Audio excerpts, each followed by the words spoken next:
Hi everyone, welcome back to another video from Webtech Tutorial. In today's video, I'm going to be showing you how to recover your GoCardless account. So let's get started.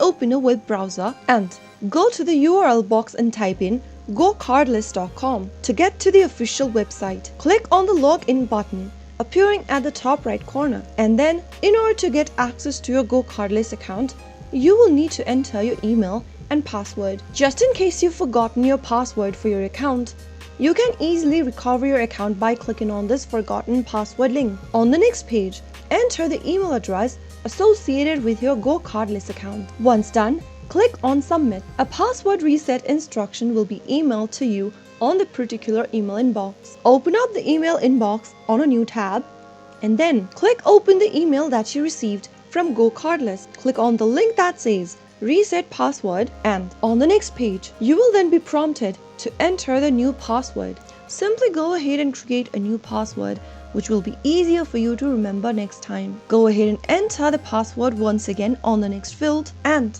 click on change password once done. Soon after you do that, you can now easily enter the newly created password while signing in, and you will be able to access your GoCardless account back again. So that is how you can easily recover your account even if you've forgotten your password for your GoCardless account. If you found the video to be helpful, go ahead and give us a thumbs up. Don't forget to subscribe to our channel by hitting the subscribe button. Also, press on the bell icon so that you'll never miss another upcoming upload from us. I will see you again in the next video. Thank you for watching.